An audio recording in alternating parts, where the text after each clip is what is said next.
আজকে আলোচ্য বিষয় হলো শয়তান গ্রেফতার। ইতিমধ্যে এক শয়তান, এক কুলাঙ্গার গ্রেফতার হয়ে গেছে। তার নাম হলো আবুল সরকার। কি সরকার? এই ফাউল নামে বাউল আবুল সরকার আমার আল্লাহকে নিয়ে কটূক্তি করেছে। কাকে নিয়ে? আমার আল্লাহকে নিয়ে কটূক্তি করেছে। এই ফাউল সরকারকে বাংলার জমির দিকে বিতাড়িত করা দরকার, ঠিক কি না? কারণ মুসলমানদের এক বিন্দু যদি রক্ত থাকে, মুসলমানিত্ব থাকে, এই ফাউলের পক্ষে কখনো মুসলমান যেতে পারে না। আওয়াজ দেন, ঠিক কিনা? আমরা দেখতে পারছি প্রধান উপদেষ্টা থেকে শুরু করে নিচের ধাপের উপদেষ্টারা পর্যন্ত কিছু কিছু ম্যান তার পক্ষে গান গাইছে। কথা বলেন, ঠিক কিনা? তারা যদি মুসলমান হয়ে থাকে এই ফাউলের পক্ষে কথা বলতে পারে না। কথা বলেন, ঠিক কিনা? এমনকি বড় বড় রাজনীতিবিদের বড় বড় নেতারা পর্যন্ত তার পক্ষে ছাপাই গাইছে। আপনারা কথা বলেন, ঠিক কিনা? আমরা মনে করব যারা এই ফাউলের পক্ষে কথা বলবে সে যে দলেরই হোক না কেন সে মুসলমান হতে পারে না। কথা বলেন, ঠিক কিনা? আমরা কি এই ফাউলের পক্ষে না বিপক্ষে? কথা বলেন। আমরা হলাম তার বিপক্ষে, কারণ এই ফাউল হলো কোরআনের বিপক্ষের লোক। সুতরাং এই শয়তানকে বাংলার জমিনে তৌহিদি জনতার সামনে ছেড়ে দেওয়া দরকার। তাকে জুতা পিটা করে বাংলার জমিন থেকে ফিনিশ করা দরকার। দাও খোদা দাও আমায় আবার অমর দারাজ দিল।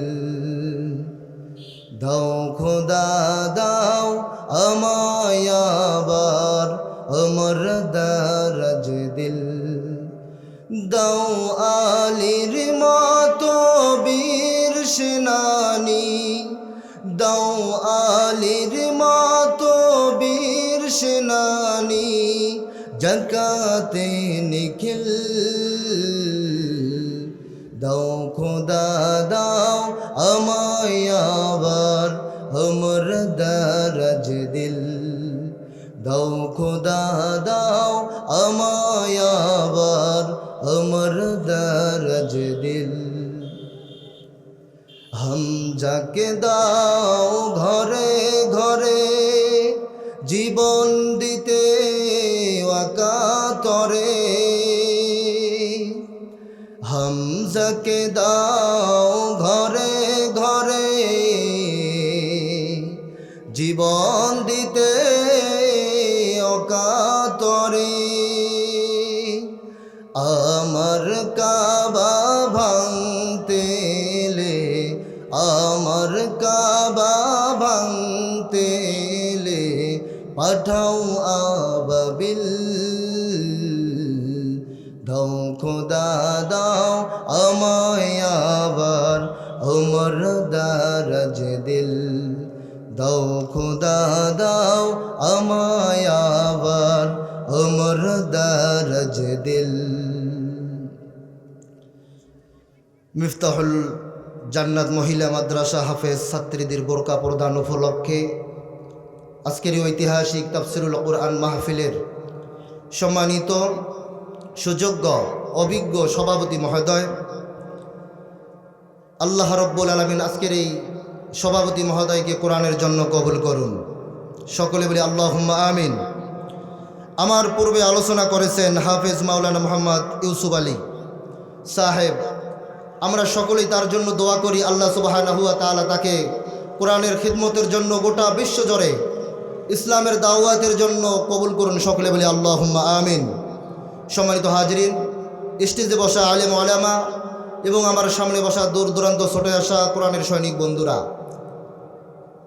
পর্দার আড়ালের আগতা স্বাগতা সম্মানিতা মা ও বোন, যে আল্লাহ রব্বুল আলামিন দুনিয়াবি সমস্ত অশ্লীল ফাহশা কাজ থেকে আলাদা করে, যে আল্লাহ রব্বুল আলামিন কোরআনের মজলিসে বসার তৌফিক দান করেছেন, এই জন্য আমরা সেই আল্লাহ তাআলার জন্য সকলেই বলি আলহামদুলিল্লাহ। লক্ষ কোটি দরুদ ও সালাম সেই নবীর উপরে সাইয়্যিদুল মুরসালিন খাতামুন নবিয়্যিন রাহমাতাল লিল আলামিন। আমরা সকলেই সংক্ষেপে পড়ে নিই সাল্লাল্লাহু আলাইহি ওয়াসাল্লাম। সম্মানিত হাজরিন, তাফসিরুল কোরআন মাহফিলে আসতে পেরে আপনারা খুশি না বেজার? একটু আওয়াজ দিয়ে বলি খুশি না বেজার? তাহলে যদি খুশি হয়ে থাকেন যতক্ষণ পর্যন্ত তাফসিরুল কোরআন মাহফিলে কোরআনের আলোচনা হবে ততক্ষণ পর্যন্ত এদিক সেদিক কোনো দিকে নজর নয়, একমাত্র কেবলমাত্র আল্লাহর জন্য আমরা শুকরিয়া আদায় করব। বলুন আলহামদুলিল্লাহ। সম্মানিত হাজিরিন, অল্প সময় আলোচনা হবে, শুনতে রাজি আছেন তো ইনশাল্লাহ? আজকের আলোচনার বিষয় হচ্ছে শয়তান গ্রেপ্তার। কি গ্রেপ্তার? শয়তান গ্রেপ্তার। তার পূর্বেই আমরা শয়তানের কিছু পরিচয় আমরা জেনে নেব। শয়তানের আসল নাম হলো আজাজিল। নাম কি? আজাজিল। ডাক নাম হলো ইবলিস, আর একটা হলো সাহাব। কি বললাম? একটা ইবলিস আর একটা সাহাব। উপাধি হলো শয়তান, আর গালি হলো মালাউন। শয়তানকে ইবলিস বলার কারণ, ইবলিস শব্দটি হলো আরবি শব্দ। কি শব্দ? আরবি শব্দ। এর অর্থ হলো বঞ্চিত। হযরত আব্দুল্লাহ ইবনে আব্বাস রাদিয়াল্লাহু তাআলা আনহু হতে বর্ণিত, তিনি বলেন শয়তানের প্রকৃত নাম হলো আজাজিল। তার নাম কি? শয়তানের প্রকৃত নাম আজাজিল। এখন ইবলিস এর অর্থ হলো বঞ্চিত। কারণ হলো আল্লাহ রব্বুল আলামিন সমস্ত রহমত থেকে শয়তানকে বঞ্চিত করে দিয়েছেন, ঠিক কি না? এজন্য আমরা খুব খেয়াল করে মনোযোগ সহকারে আজকের আলোচনা শুনবো, কোনো দিকে খেয়াল দেব না, শয়তানকে আমরা জায়গা দেব না ইনশাআল্লাহ। তাহলে শয়তানের আসল নাম হলো আজাজিল, আর দ্বিতীয় নাম হলো সাহাব। আমরা ভালো করে মনে রাখব, আমরা অনেকেই বাচ্চাদের নাম রাখতে গিয়ে অনেক প্রকার বাজে নাম রেখে থাকি। বাচ্চাদের নাম রাখতে গেলে অবশ্যই ইসলামী শরিয়া মোতাবেক সুন্দর নাম রাখতে হবে। কি বলেন, ঠিক কি না? কারণ সাহাব হচ্ছে শয়তানের নাম। কার নাম? আওয়াজ দেন, কার নাম? শয়তানের নাম। হযরত মুহাম্মদ রাসূলুল্লাহ সাল্লাল্লাহু আলাইহি ওয়াসাল্লাম এক ব্যক্তিকে সাহাব নামে ডাকতে শুনলেন। তখন হযরত মুহাম্মদ রাসূলুল্লাহ সাল্লাল্লাহু আলাইহি ওয়াসাল্লাম তিনি বললেন, তোমার নাম তো সাহাব নয়। কারণ কি? সাহাব হচ্ছে শয়তানের নাম। কার নাম? আওয়াজ দেন, কার নাম? শয়তানের নাম। আজকে অনেক বাবা আছে, সন্তানের নাম রাখি টাইগার, সন্তানের নাম রাখি বুলেট, সন্তানের নাম রাখি ফায়ার। কথা বলেন, ঠিক কি না? সুতরাং আমি আপনাদেরকে বলতে চাই যে শয়তানের ডাক নাম হলো সাহাব। এরকম শয়তানের নামের সাথে কোনো নাম রেখে আমাদের সন্তানদের নাম রাখবো না ইনশাআল্লাহ। কারণ হাদিসের দিকে আসুন। একজন ব্যক্তি নবীর কাছে এসেছেন নালিশ করার জন্য। কি করার জন্য? নালিশ করার জন্য। ইয়া রাসূলুল্লাহ, ইয়া হাবিবাল্লাহ, আমার সন্তান আমাকে মারধর করছে, পিটাইছে।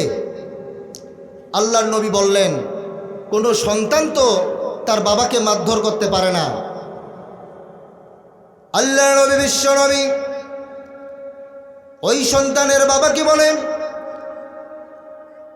ও সন্তানের বাবা, কোনো সন্তান তার বাবাকে মারধর করতে পারে না, আমি বিশ্বাস করি না। ওই বালকের বাবা বলল, ইয়া রাসূলুল্লাহ, ইয়া হাবিবাল্লাহ, আপনি যদি বিশ্বাস না করেন তাহলে আমার সন্তানকে ডেকে নিয়ে আসেন, আমার সন্তানের মুখে আপনি শোনেন, তাহলে বিশ্বাস করবেন। আল্লাহর নবী সঙ্গে সঙ্গে সন্তানকে ডাকা হলো। ওই বালককে ডেকে ওই সন্তানকে বলল, ও যুবক, তুমি কি তোমার বাবাকে মারধর করছো নাকি? ওই সন্তান তার বাবার সামনে আল্লাহর নবীর কাছে নালিশ করল, ইয়া রাসূলুল্লাহ, ইয়া হাবিবাল্লাহ, আমি আমার বাবাকে মারধর করছি, আমি আমার বাবাকে পিটাইছি, এই বিচার পরে করুন।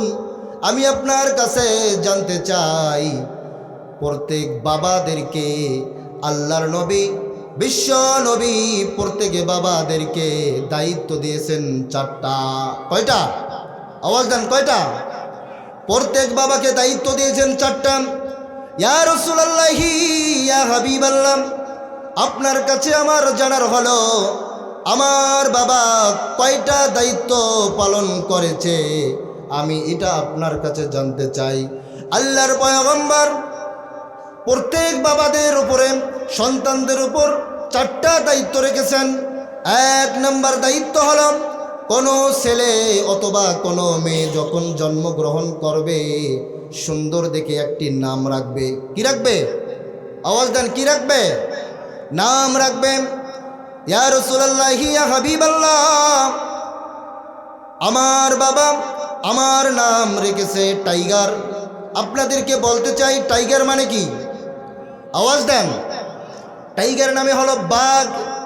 এখন বলুন তো বাঘের স্বভাব কি, নরম না গরম? আওয়াজ দেন। খুবই গরম।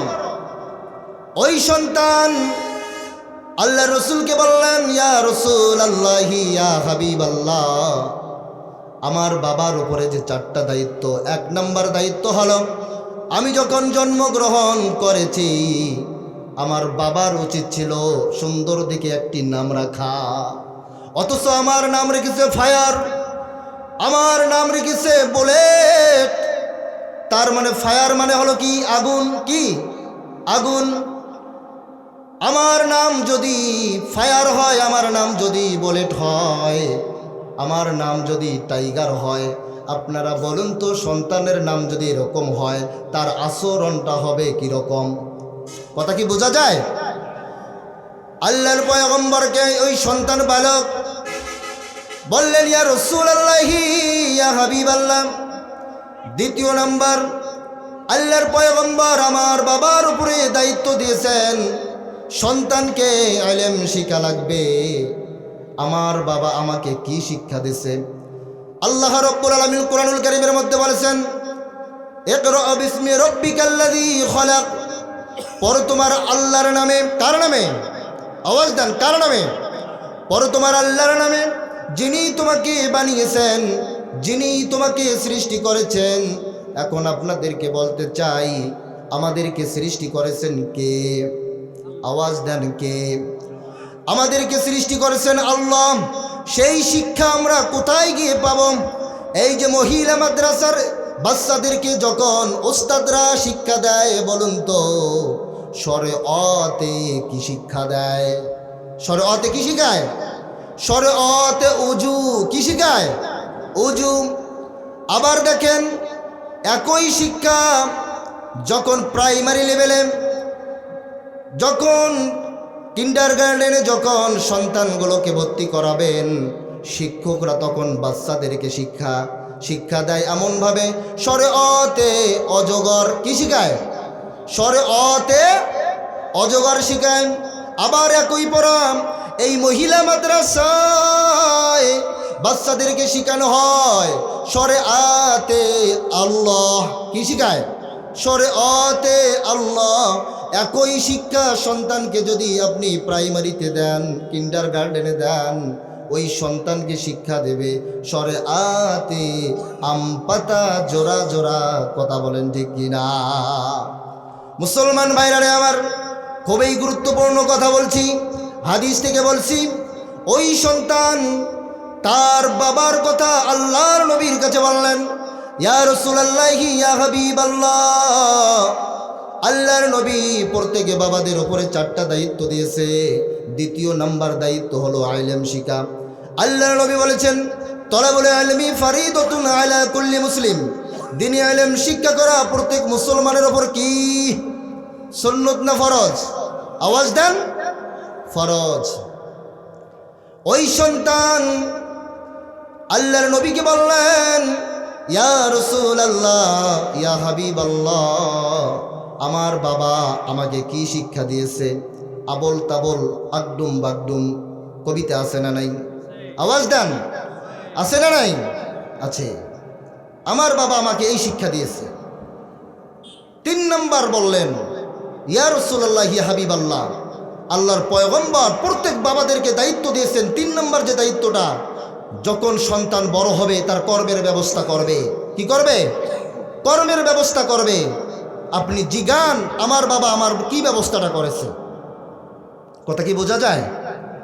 4 নম্বর হলো, ইয়া রাসূলুল্লাহ, ইয়া হাবিবাল্লাহ, সন্তান হোক সে ছেলে অথবা মেয়ে, যখন উপযুক্ত বয়স হয়ে যাবেন তখন তার সৎ পাত্র দিকে, সৎ পাত্রী দিকে বিবাহ করানো লাগবে। আমার বাবাকে জিগান। এখন কথা হলো, আজকে আমাদের সমাজ এমন একটি নোংরা সমাজ হয়ে গেছে, যারা ছেলের বাবা পায়ের উপরে পা উঠাই দিয়ে বলেন, আমি এত টাকা না হলে সন্তানকে বিবাহ করাবো না, ঠিক কি না? ওই সন্তানের বাবাগুলো কপাল পোড়া। কি পোড়া? আওয়াজ দেন, কি পোড়া?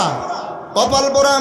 কারণটা হলো, যৌতুকের নামে যে কৌতুক করে সন্তানকে বিবাহ করায়, ওই সন্তান বিবাহর পরে একই সন্তানগুলো বাবা মাকে বৃদ্ধাশ্রমে রাখে দেয়, ঠিক কি না? কারণ বৃদ্ধাশ্রমে তো তারাই রাখে যাদের ভিতরে ইসলামের শিক্ষা নাই, যাদের ভিতরে কোরআনের শিক্ষা নাই, তাদেরকে সেই সমস্ত সন্তানগুলোই বাবা মাকে বৃদ্ধাশ্রমে রেখে দেয়। কথা বলেন ঠিক কি না? সম্মানিত হাজিরিন, তাহলে আমি বলেছিলাম ডাক নাম হলো সাহাব। কি নাম? শয়তানের ডাক নাম কি? সাহাব। সন্তানের নাম রাখলে আপনারা বুঝে শুনে ইসলামের শরিয়া মোতাবেক আপনাদের সন্তানদের নাম রাখবেন, ইনশাআল্লাহ কোনো প্রকার সমস্যা করা যাবে না। কারণ আপনি আপনার সন্তানদের নাম রাখতে পারবেন না, আপনি আলেমদের কাছে যাবেন, খতিবদের কাছে যাবেন, আপনার সন্তানদের সুন্দর দিকে নাম রাখবে, ঠিক কি না? আমার ভাইয়েরা, আমি বলেছিলাম শয়তান গ্রেপ্তার আজকের আলোচনার বিষয়। আজকে আমরা ভালো করে শুনব শয়তানের কাজটা কি। আল্লাহ রাব্বুল আলামিন সূরাতুল বাকারার 268 নম্বর আয়াতের মধ্যে বলেন, আশ-শাইতানু ইয়াইদুকুমুল ফাকরা ওয়া ইয়ামুরুকুম বিল ফাহশাই। আল্লাহ রাব্বুল আলামিন কোরআনুল কারীমের মধ্যে বললেন, শয়তান কি করবেন? তোমাদেরকে দরিদ্রতার ভয় দেখাবেন, শয়তান তোমাদেরকে অশ্লীল কাজের আদেশ করবে। আমি আপনাদেরকে বলতে চাই, শয়তান সর্ব অবস্থায় আপনাকে আমাকে অভাবের ভয় দেখাবে। কিসের ভয়? আওয়াজ দেন, কিসের ভয়? অভাবের ভয় দেখাবেন। কারণ হল মুসলমানেরা অভাবে পড়লে অনেক সময় আল্লাহকে ভুলে যায়, ঠিক কিনা? মুসলমানেরা অভাবে পড়লে নামাজ ভুলে যায়, ইবাদত ভুলে যায়, কিন্তু আল্লাহ রাব্বুল আলামিন বলেছেন, ও মুমিনেরা, ও মুসলমানেরা, যারা প্রকৃত মুমিন হবে তাদেরকে যতই দরিদ্রতার ভয় দেখাও না কেন, যতই অভাবের ভয় দেখাও না কেন, কখনো মুসলমানেরা আল্লাহ ছাড়া কারো কাছে সাহায্য চায় না, আল্লাহ ছাড়া কারো কাছে তারা আত্মসমর্পণ করে না।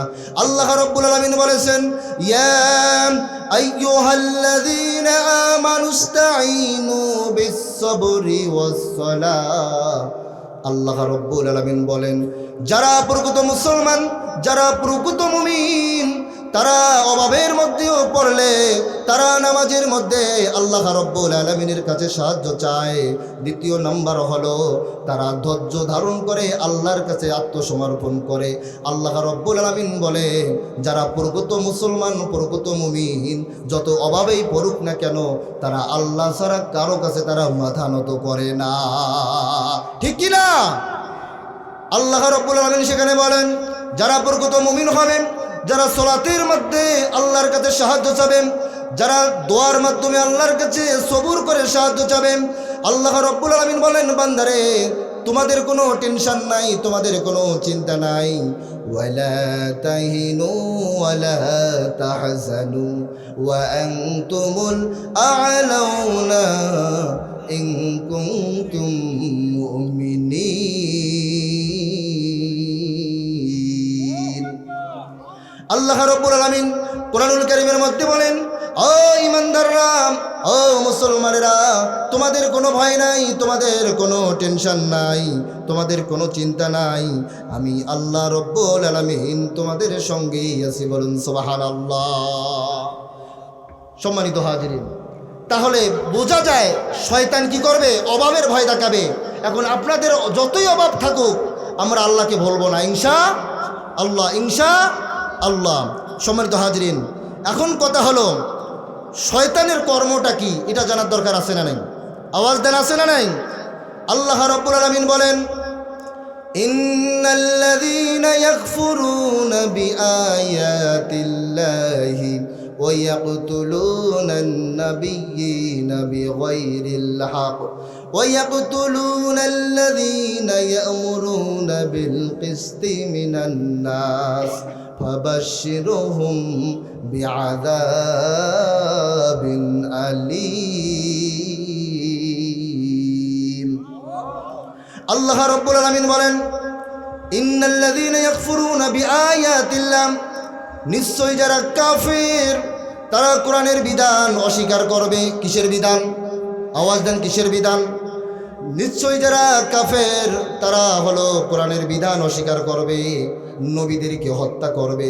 নবীর ওয়ারিস যারা কোরআনের কথা বলে, ইসলামের কথা বলেন, তাদের বিরোধিতা করবে, তাদেরকে হামলা দিবে, তাদের উপরে মামলা দিবে, তাদেরকে নির্যাতন করবে, তাদেরকে ঘর বাড়ি সারা করবে। আপনারা বলুন তো, বিগত 15টি বছর আলেমদের উপর জুলুম, আলেমদের উপরে অত্যাচার, আলেমদের উপরে নির্যাতন বলুন তো ছিল কি না? ছিল কি না? তাহলে বোঝা যায় গত 15টি বছর যখন তাফসিরুল কোরআনের মাহফিলের বাধা দিয়েছিল, বুঝতে হবে তারাই শয়তান। ঠিক কি না? তারাই কি? তারাই হলো শয়তান। যারা আলেমদের উপরে বিনা দোষে জেল খাটিয়েছে তারা হলো শয়তান। ঠিক কি না? যারা ইমামদেরকে সঠিক কথা, সত্য কথা বলতে দেয় নাই, তারাই হলো শয়তান।